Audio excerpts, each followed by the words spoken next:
Hey guys, welcome to the latest episode of the 40/40 Vision podcast, the ultimate sports history pod where hindsight is 40/40. Before we get started, let's pay some bills and hear from our presenting sponsors. What's up, everybody? Welcome to the 40/40 Vision podcast. I am your host, Khaled Abdallah, and I'm joined today by a very special guest, the host of the currently in development Nonsense Zone podcast, Andy B. What's going on, Andy? How are you? Hey, pleasure to be here. Awesome. Ready to talk about some Bears. I don't get to do that here very often, so very cool. It's exciting very cool. for me. Yeah, for sure. So before we jump in, why don't you tell us a little bit about the podcast that you're working on and the one that's in development here? So it's just I think Nonsense sums it up pretty well. It's just me and my co-host, and we're trying to get some guests on board and just have some fun. We'll have some topics. Obviously, depends on who the guest is. There will be no hardball questions. It'll all be just me shooting layups for people and setting them up to be funny. Because while I may be funny at times, I find that I'm better at setting other people up. So I'm the straight man. I like it. You're the quarterback. I like it. Yes, I like it. Exactly. Okay. So today's topic is about the top 3 what-ifs in Chicago Bears history. So as you can tell from Andy's outfit, he is a big Bears fan. I am not a Bears fan, but I like this hat, and I have a lot of Bears fan family. So I will be repping them. I appreciate the effort as well. Yeah. So, as I said, this is going to be about the top 3 what-ifs in Chicago Bears history. We're going to try to focus on more 50-50 coin flip type scenarios, not big pie in the sky. You know, what if the Bears were in, Green Bay, or what if they were in Milwaukee or something like that. We're going to talk about scenarios where we can see pretty clearly both outcomes, and we'll talk about how or what the impact would have been on the team's history, the legacy, all that good stuff. So Andy's going to go first, and I'll follow up after that. So, Andy, what is your number one what if in Chicago Bears history? So I'm going to say, what if in 1986, after the Bears' legendary trip to Super Bowl 20, if they had chosen to stick with Buddy Ryan over Mike Ditka? So there's backstory here. Obviously, Buddy Ryan went for a head coaching job. That's why he left. Also, for those that don't follow the Bears closely, you may not know, Buddy Ryan and Mike Ditka did not like each other. Buddy Ryan, the legendary defensive coordinator that made that dominant defense what it was also the defensive coordinator for the Neil Armstrong-led Chicago Bears. And then Neil Armstrong was fired in 1982. The players on defense wrote a letter to George Halas, who was still running the show, but not really that in tune with anything at that point because he was quite an old man. He assured the Bears players that I'm going to get the name wrong. I think it was Buddy Parsons was completely safe. He didn't seem to know who Buddy Ryan was, basically. Okay. And they were asking, hey, if you're going to hire a head coach, we think it should be Buddy Ryan. Obviously, they didn't go that direction. They hired Mike Ditka. Mike Ditka had his own defensive coordinator in mind, but Halas did say, hey, this Buddy guy should probably do it. That's what the players want. And the rest is history. Mike Ditka wanted to run a Dallas Cowboys-esque defense. Not being a Cowboys fan, I don't know what kind of a defense they ran in the early 80s, but I know he was an assistant coach and a former player for the Cowboys, along with being a former Bear. And so he had strong ties to the Cowboys. He lists the Cowboys head coach, who's escaping me, legendary one with the hat. Tom Landry. He lists Tom Landry as his mentor. And anyways, so that's where it stems from. They got along for a while. Buddy's defenses carried the way. Now, Mike Ditka, probably not a popular thing to say with Bears fans, but Mike Ditka wasn't a good coach. Wow. Okay. Yeah. So I will say there are scheme coaches and then there are rah-rah coaches. And Ditka was definitely a rah-rah coach. And in that regard, he was good. He knew how to get his players amped up. But that defense, I mean, they've never, even to current Super Bowl levels, you've never seen a Super Bowl end with them picking up the defensive coordinator and carrying him off the field like the 85 Bears did. Wow. I mean, that shows where their heart was. So, and then to throw on top of that some of the questionable decisions that Ditka has made through the years in his Bears time and once he went to the Saints. He basically chased Jim McMahon out of town. And then, okay, I don't have a problem with that, although I am a huge Jim McMahon fan. Mm-hmm. But if you have a replacement in mind that's better, okay. But he went through Doug Flutie, he went through Jim Harbaugh, through Mike Tomczak, through Steve Fuller, and he couldn't stick with any of them. You know, as soon as one of them had a bad game, you're on the bench, calling the other guy up. So some of the decisions that were made after he left the Bears when he went to the Saints, trading the entire draft away for Ricky Williams. That's more of a GM, but that. Still. And then he had, you know, the same quarterback problems there. He had Heath Schuler, Danny Werfel, a guy named Doug Nussmeier, who's actually a coach in the NFL now. And he couldn't stick with any of them. So it's just, you know, love Mike Ditka to death. Don't get me wrong. What do you think would have happened if they had kept Buddy Ryan? I think Buddy Ryan went to Houston later after this job, right? Or was it Philly? He was hired by the Philadelphia Eagles. That's right. He was their head coach, and you actually watched a lot of those those Bears players go to the Eagles afterwards. So all I'm saying is maybe another Super Bowl. I don't think they would have been a dynasty, but the Bears defense continued to be successful after Buddy Ryan left because of all the talent that they had. But they never reached those levels like they did in '85. And I just feel like it was maybe, and this is an emotional, spin, but I feel like maybe it was because their heart was with Buddy. Buddy was the one that really got them charged up and raring to go. Yeah, that's interesting. I didn't know about this. I didn't know that. Obviously I knew about Buddy Ryan and the famous things like the 4-6 defense, and of course the '85 Bears with arguably the greatest defense in the history of the NFL. I didn't know that they had that choice to make, and I thought Ditka was kind of a legendary guy, much beloved. I didn't know there were Bears fans that didn't really like him. So this is interesting. I don't want to go. I don't want to say I don't like Mike Ditka. I love Mike Ditka. I just don't think he was a great coach. That's a good distinction. Yeah. Okay. And so just not to walk this one into the dirt too much, but there's just look at the players that followed. Look at so famously, Buddy Ryan told the team before Super Bowl 20, hey, I've accepted a job in Philadelphia to be their head coach. It was on record that most of the defense was in tears. Big, strong, the '85 Bears defense were crying because their defensive coordinator was leaving.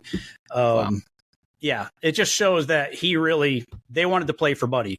And I think that, like I said, the talent was there. Maybe the heart wasn't as much.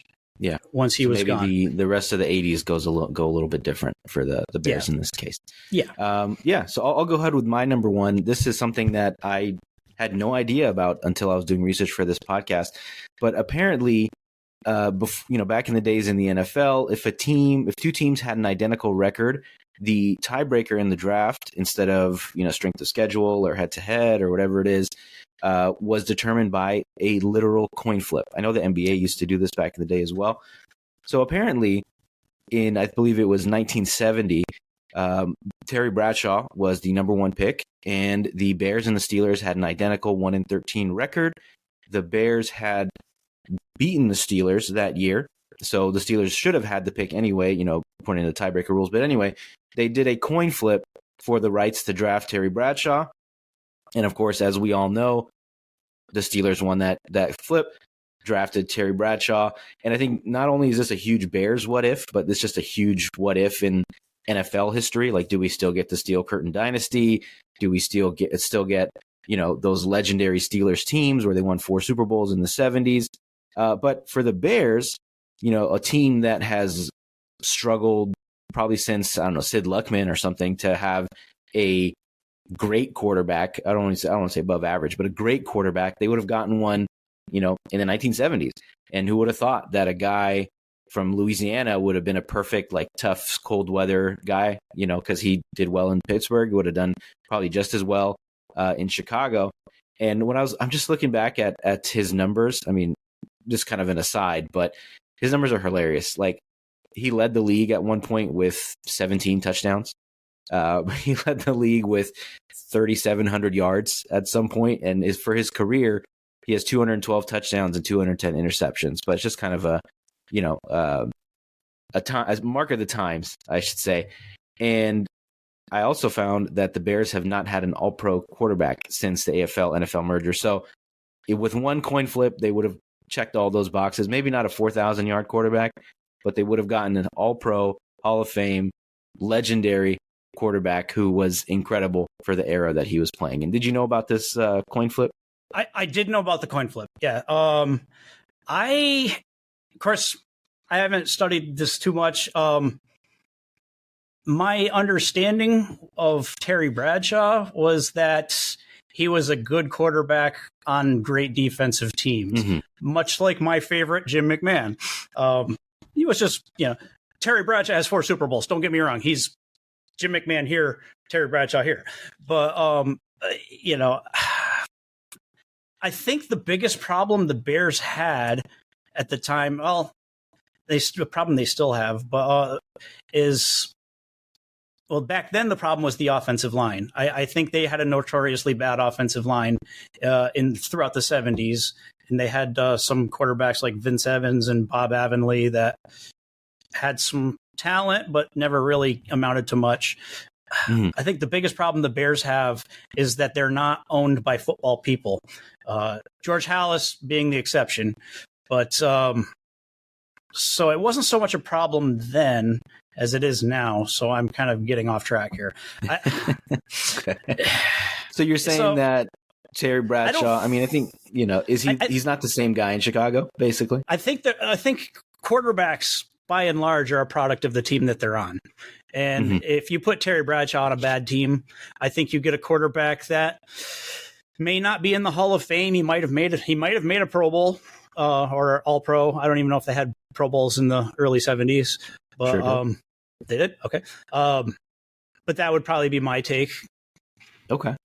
I think that's fair. I mean, I think it might be a little dismissive of Bradshaw. I'm sure he gets it all the time because he did play on, these incredible teams. But to be fair to him, the Steelers were probably one of the worst teams in the league, in the 60s. And, yeah, exactly. And for a long time, they were kind of a joke of a franchise until those Terry Bradshaw, Mean Joe Green, all those guys. So, it's Bradshaw did throw a lot of interceptions. I was going to make reference because I think Bradshaw, I thought Bradshaw, I was wrong because you just proved me wrong on the stats that you read off, but I was thinking that he finished his career with more interceptions than touchdowns, but it was close. You might be right. I should probably double check this because I was working on this pretty late last night. So maybe it was. I'll defer to you. I think you're probably the one that's right, but it was close. And that's like, yeah, I don't know. It's hard to judge it by today's standards because, like you said, it was such a different game. A lot of times, quarterbacks throughout the 80s, anyways, successful season was 2,700 yards. You had the Dan Marinos that were hitting 3,000, but it was a run-first league. Yeah. Thank goodness for the Steelers. They went out and they eventually got Franco Harris. And no, Terry Bradshaw, I'm sorry to any Steelers fans. I do not mean to be dismissive of Terry Bradshaw. He is a legendary quarterback. Yeah. I do feel like you put him on a team like the Bears that did not progress as quickly as the Steelers did. And maybe the Steelers progressed because of Bradshaw, devil's advocate to my argument. But I'm not sure he was the difference maker, I guess is where I was going. It's totally fair. And I also found out that they won a coin flip in the 1975 draft for the right to draft Walter Payton. So I guess, you win some, you lose some, you end up with those coin flips. Yeah, exactly. Right. So what is your number 2 what if here? So my number 2 was and I had some notes here, but so I believe it was the 2000. I forget the year, actually. It was the year that Mark Trestman was hired as head coach of the Bears. The person that left the interview process thinking that he was going to be offered the job and was excited about accepting the job was Bruce Arians, who later went on to take later that offseason, went on to take the Tampa Bay Buccaneers job. And the rest is history. I'm sorry. He took the Arizona Cardinals job and then eventually where he had some success there as well. Yeah. Yes. And led one of the more successful offenses of the era. And I just think about how overmatched Mark Trestman seemed his whole tenure as the Bears. And I think about what Jay Cutler would have looked like in Bruce Arians' vertical offense. The one thing Cutler had was a cannon for an arm, good mobility. He maybe had some issues with throwing to the wrong team from time to time, but another high interception guy. Yes, but I feel like with the track record that Bruce Arians went on to have as a head coach compared to Mark Trestman, who, again, this goes back to 2 things. One, the Bears not being run. By this time, they were firmly being run by the McCaskey family. And Michael McCaskey and George McCaskey are, admittedly, they will come out and tell you, we're not football people. We don't watch football. We don't understand football. We're businessmen. Every now and then, we get an angry phone call from Virginia McCaskey, who is George Halas's father, and their mother. And they'll come back and say, Mom's not happy. We got to make some changes. So anyways, they chose Mark Trestman in part because of you look at every head coach that the Bears have chose since Mike Ditka. It was because Mike Ditka was loud and stomped his feet and swore at the reporters and was fun to watch. And they said, we don't want any more of that. We don't want our coach swearing on TV. We don't want, which goes against the idea of hiring Buddy Ryan, too, because he famously punched Kevin Gilbride on the sideline of the Houston Oilers. That was his offensive coordinator. But yeah, so having these loud personality coaches is not something the Bears are about. And so they hire Mark Trestman, who's, quiet, bookish type, looks more like a college professor than an NFL coach. I mean, I know that they did have the number 2 offense, I think, his first year, but It was weird. I mean, all of a sudden they just had like the worst defense in the NFL for some reason, which obviously is not something you associate with the Bears. And I think Arians would have been a great hire for football reasons, obviously, but he just seems like a Bears coach. He's kind of loud. He's a tough guy. He's got tons of experience. I think he was one of the older coaching hires, but he was like this boisterous personality, like Ditka almost, but without the cigar and the sunglasses. Well, he did have the sunglasses and the driving hat. So it takes. It seems to me, anyways, it takes a certain amount of charisma to be a head coach, and Mark Trestman wasn't really screaming charisma.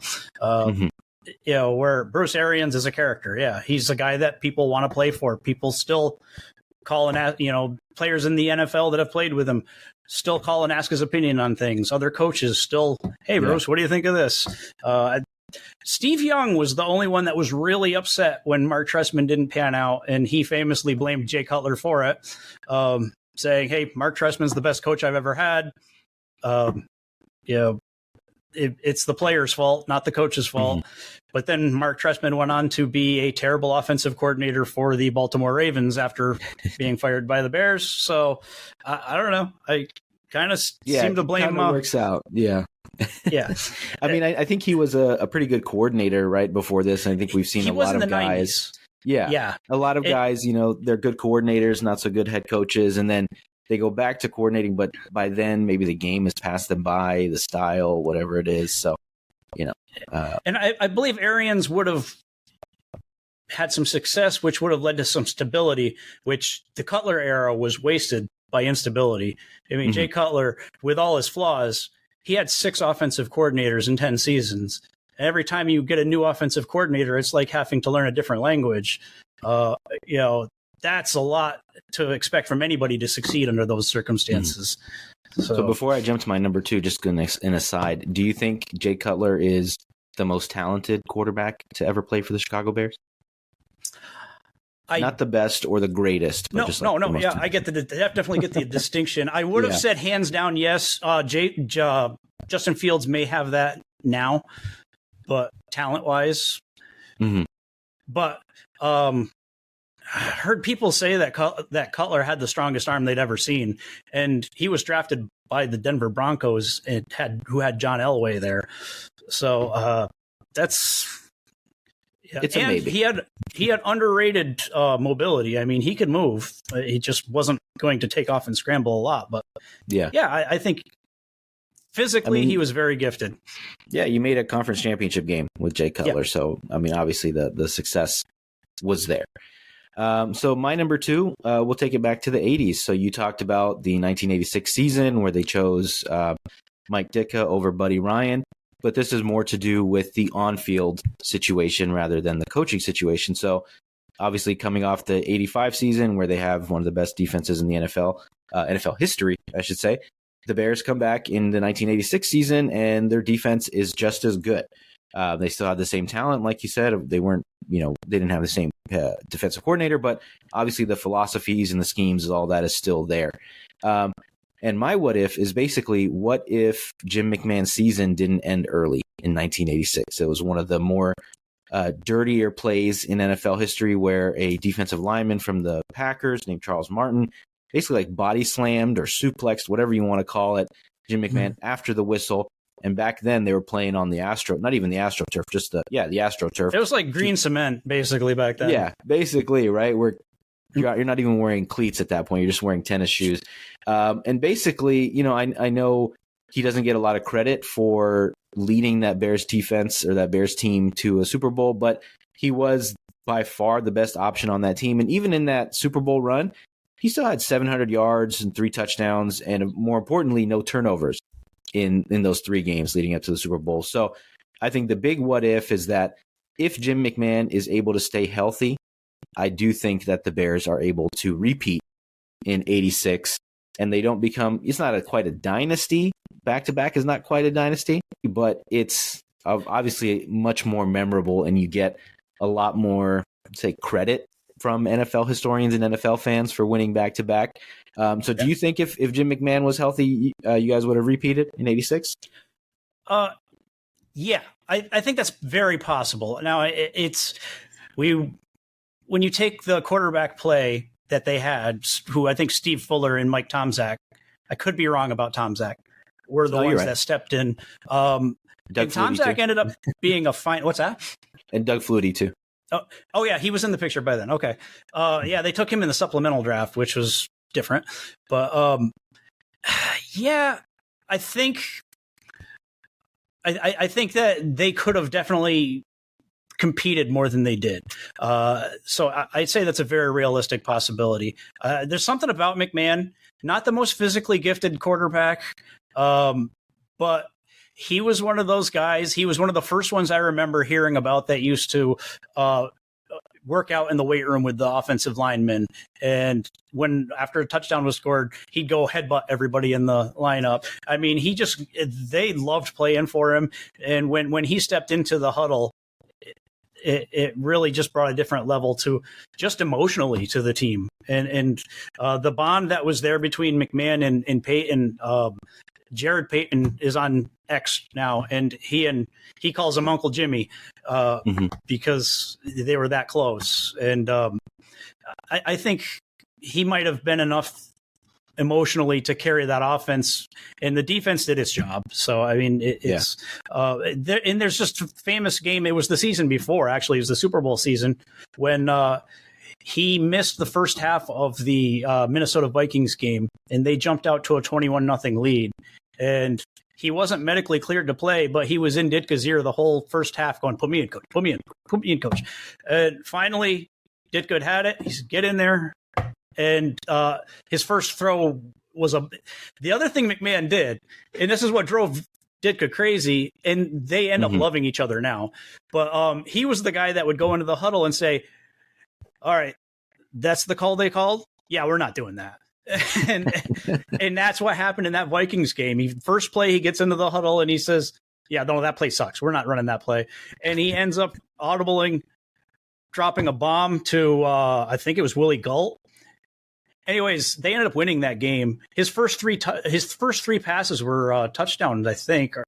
I believe that was the case. It was definitely the first 3 drives were touchdowns, but I believe it was the first 3 passes were touchdown passes in that game. Mm-hmm. It was just, he had a magic about him when he was in that part of his career before his body really started to hinder his performances. Yeah.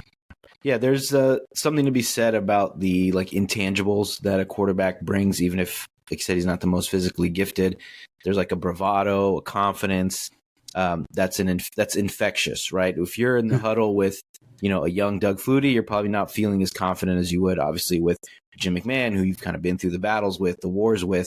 Like you said, the guy that's lifting weights with you in the weight room, and just one of the guys type of player. So.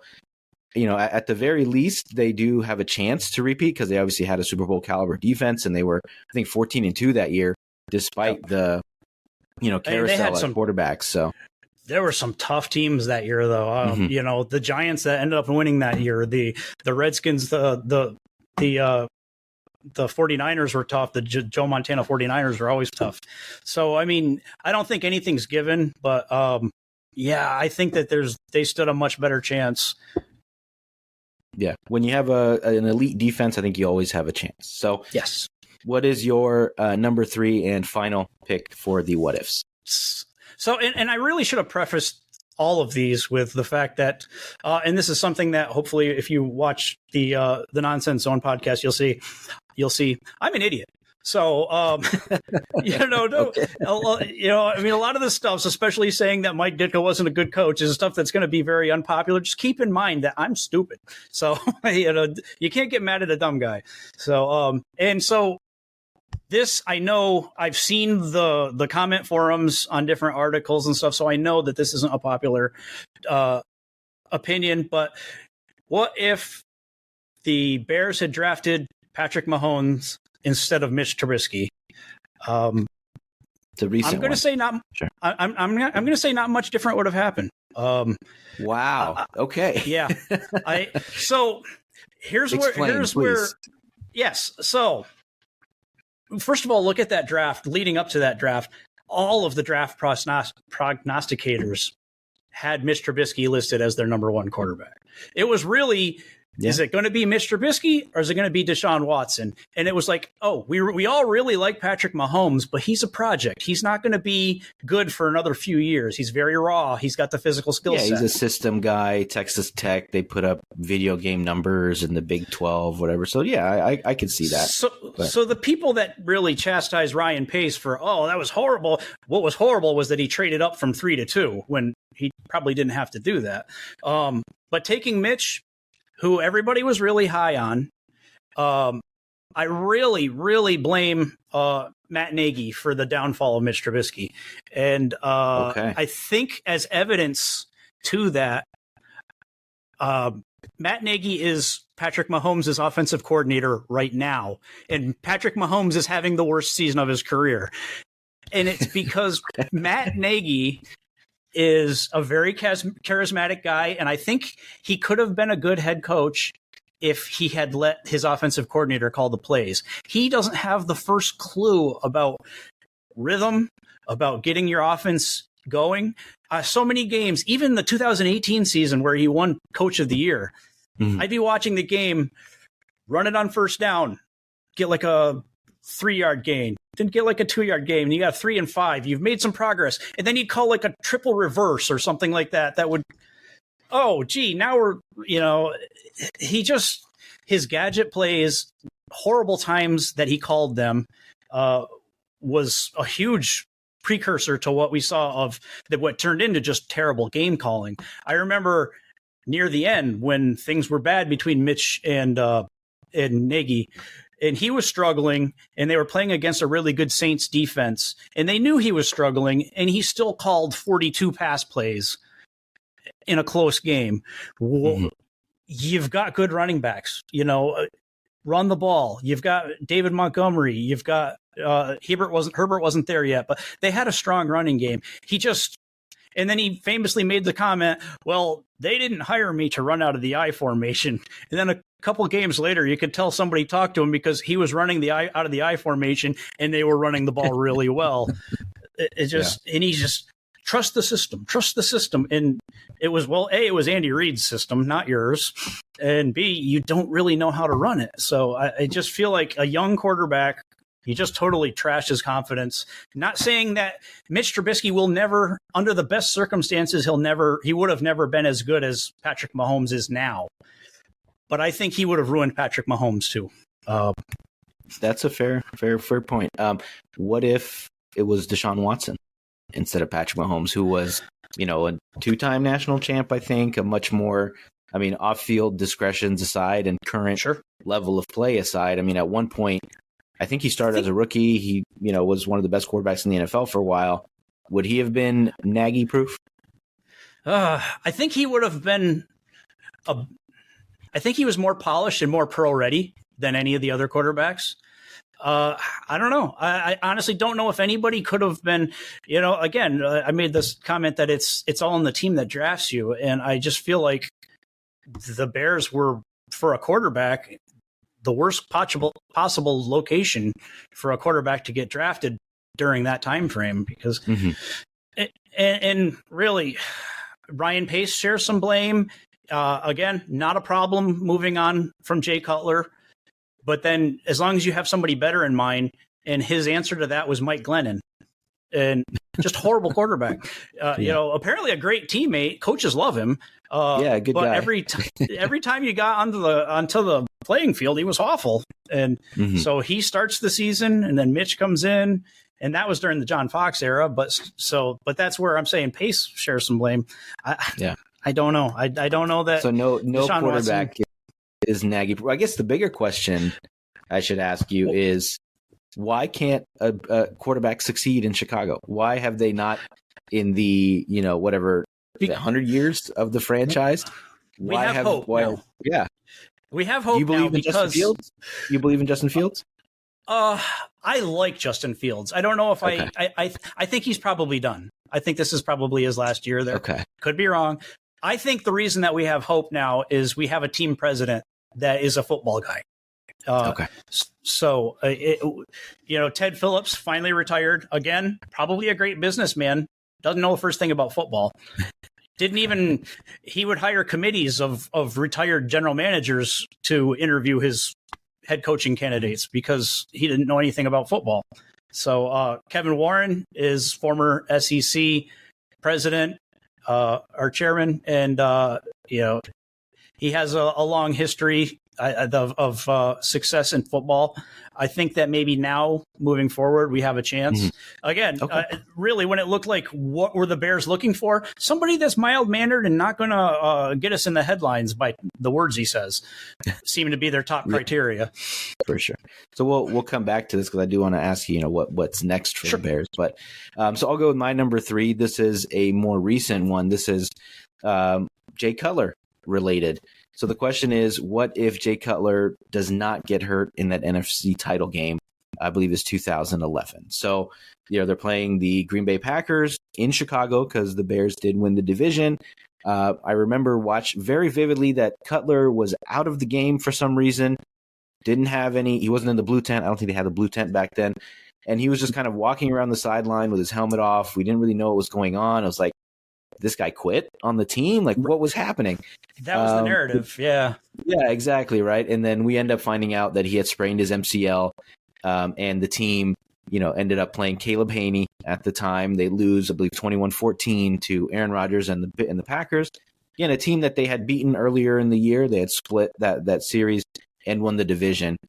And I do think that, with the team that they had a elite defense. They still had the DNA of that other Super Bowl defense with Urlacher and Briggs and Israel Donajay. They added Julius Peppers. So it was just like littered with Hall of Famers.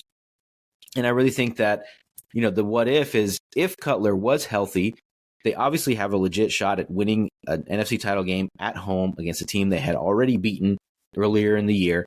I think they would have been a great matchup for the Steelers, who were pretty good on offense. They had the number one defense. So I think it would have been a really fascinating Super Bowl, and one that I think, the Bears would have gotten a legit chance in. What do you think? Was that Steelers Seahawks, or was that Steelers Cardinals that ended up being? That ended up being Steelers Packers. So that was the year that Steelers Packers. Sorry. Yeah. Okay. Yeah. And it was 2010, the 2010 season. And that was the one that, Aaron Rodgers ended up winning. It was a pretty good game, but sure. They could have made a Super Bowl run with Cutler. Again, Cutler, he was a gunslinger. So, who knows if he would have had a costly turnover or something. I love Jay Cutler. I feel like he got a lot of blame that he deserved. And I think he got a lot of blame that he didn't deserve. Again, when I go back to all the different offenses he had to learn in such a short period of time. Actually, I'll say Adam Gase made the comment when he was hired as the offensive coordinator under John Fox and he had just finished coaching Peyton Manning to a Super Bowl the year before. He made the comment that Jay Cutler was, football-wise, the smartest player he'd ever been around. Which, wow, this guy just coached Peyton Manning. So that's saying something. But at the same time, man, he loved that arm of his so much that I could fit this anywhere. And that got him in trouble sometimes. So it was really hard to count on Jay Cutler. The term for that is arm arrogance. I've heard this. Yes. For guys like him, Brett Favre, in recent years, Josh Allen. I've heard that arm arrogance being thrown around. So, I think it is fair that you couldn't completely count on Jay Cutler, but I do think, obviously, if he's healthy, then my bias is going to jump in and say yes. We we had a quarterback. Caleb Haney wasn't beating anybody. We had a quarterback. We were close in that game without Cutler at the end. So we could have gone to the Super Bowl, and I feel like we definitely, that Steelers team was good, but they weren't, they weren't a team that we were going to look at. And I think they had the 20th ranked offense or something in the NFL. So it would have been an interesting matchup of two elite level defenses, because as I said, the Steelers did have the number one defense in the NFL that year. So that's like James Harrison and Yep. Incredible. Troy Polamalu in his prime, those guys. So that's it for the three what ifs. Do you have any honorable mentions you want to talk about real quick? Mainly, I mean, I've harped on this, the whole show, but it's, if they had gone to a football person to lead the team earlier. Again, the closest thing that they had to a football person was Virginia McCaskey, and she was kind of hands off. She only called when she was upset about the lack of effort or something like that. And we didn't have a general manager through most of the 90s, I don't think. And so when you don't have football people running the front office and you don't have a general manager, it's like, no wonder we're, from Super Bowl, it just was down. And we had a couple of spike years, but you got to have people that know what they're doing running the show now. Again, hopefully Kevin Warren can at least lay the groundwork for something. Yeah. So the other thing is it breaks my heart that they're going to be playing in a dome in the near future. Is that confirmed? They're moving out to the burbs? Well, it's not confirmed that they're going to make the Arlington Heights thing work, but it is confirmed that they want a dome. The McCaskey family wants to be able to host WrestleMania. They want to be able to host concerts. They want to be able to, make money off their venue all winter. To do that, you're going to need a dome. I think that's the future of the NFL. I mean, the Vikings have it. The Lions play in the dome. I mean, it's the NFC North. It's supposed to be the frozen tundra, and it might just end up being like, I don't know, Lambeau and Arrowhead. Maybe even even Buffalo. Maybe they'll do that at some point. Buffalo is building a new stadium and it's open air. That's exciting to me. Like, there's not many new open air stadiums being built. Mm-hmm. So that's exciting. Especially, I know how bad the snow is in Buffalo. So the fact that they're like, no, we don't care. We're keeping it open. Man, I wish the Bears would think like that. I have my thoughts on that, but that's for a separate podcast. Sure. So my honorable mention is just the double doink game in 2018. You talked about Matt Nagy. That was when he won Coach of the Year. They won the division. with Mitch Trubisky. Trubisky was a Pro Bowler that year. They had the number one defense. I don't think they would have made it to the Super Bowl or won the Super Bowl. I think they would have still had to travel to LA to play the Rams and then to New Orleans, one of those two. Sure. And they had already beaten LA earlier that year. But I think asking Trubisky to go into either of those places, especially New Orleans at that time, I think would have been a little bit too much to ask. But they did have the number one defense. So anything is possible. Defense travels, basically. That defense was special, but even if they made it to the Super Bowl, I didn't see them beating the Patriots. That was the other thing. Mitch Trubisky against Bill Belichick. Mitch Trubisky they played earlier and that season. Matt Nagy. Oh, yeah, did they? played. Okay. No. They either played earlier that season or they played the next season. And Belichick said right before the game, we're going to make Trubisky beat us throwing the ball, because at that time Mitch was running the ball really well. Yeah, and that's something that people don't tend to remember, how strong of a runner he was. But I remember that. He was a hell of an athlete. He just stopped doing that for some reason. Maybe he just didn't want to take the hits anymore. I think it was an injury. I honestly think that that and anytime a quarterback loses some confidence, we'll see. He's playing for the Steelers the next couple of weeks. We'll see if he can bounce back, but I don't think so. I think he's a career backup now. Yeah, we're recording this on December 5th, and he's probably, I think, going to start the rest of the year for them. So let's real quick before we wrap up, we kind of touched on this a little bit of what's next for the Bears. Right now, Justin Fields has one more year left on his contract. If the season continues as many of us expect, they will be picking, in the top 3, and they have the Panthers pick, who are probably going to have the first pick in the NFL. So gut feeling, do they draft a quarterback and move on from Fields, or, what do you think happens next? I feel like, again, I don't have a huge problem with Eberflus, but I think he's out because that record is hard to justify. Even though the defense has been really picking it up. So I think if you get a new head coach, you're going to get a new quarterback too. I think they're going to want the coach to pick their own quarterback. I think if they decide to keep Eberflus, I think that they'll keep Fields. Okay. Yeah, I think, and I like Fields.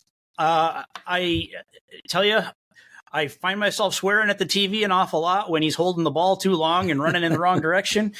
But, man, he is fun. He reminds me of Randall Cunningham, just dazzling skill set. Yeah, but doesn't win a lot of games. Yeah, exactly. He's an elite athlete. I don't know if he has the quarterback part down, just yet. I think my gut is telling me this regime, this team president, this GM, whatever, they didn't draft him, so they're not really married to him. I think getting rid of him and getting another quarterback gives them a longer leash for next year. Even if they keep Eberflus, I think they can, if they get there's a salary cap. You have to play the salary cap game. And starting over with a rookie contract, especially when the defense is starting to show promise, that would be huge. Yeah. Hopefully they get the next kid, an offensive line and some weapons. So yeah, I hope so. Yeah. So, all right, man. Well, thank you so much for your insight. Where I know you're still working on your podcast, but do you have a social media or something that you want to share with folks so they can check in with you? We are on Facebook. We look up the Nonsense Zone on Facebook. I think I've posted one GIF or wherever where I'm just looking at the screen and saying I'm trying to start a marketing ploy of nonsense is coming. So there's just one post of me doing that. So Facebook, Nonsense Zone. I believe we're on Instagram and Threads also. Okay. So and we hope to start. My production values are going to stink. You're going to look at it and think, wow, this show sucks. But hopefully, once you start seeing the content, you'll stick around because we're just going to roll with it. We're going to roll it right out early in January. Test shows be damned, and see what happens. Awesome. Yeah. Well, hopefully, I can come on as a guest sometime. It sounds like a lot of fun. I would love that. Very cool. And as for us, thank you for having me on here. And I'm sorry for rambling like I do. It's kind of what I do. No, you have a ton of insight. That's why I love having fans of the actual team, because you guys have a lot of like insight and inside information from the beat writers that you follow, and just the being so close to the team that, me and another Raiders fan or something wouldn't have about the Bears. So thank you for that. As for the 4040 Vision podcast, thank you guys for tuning in. Make sure to leave us a review and subscribe wherever you're listening to this podcast, whether it's Spotify, Apple, YouTube, whatever it is. Make sure to check us out on all the major social media platforms at 4040 Vision Pod. Thanks, everybody.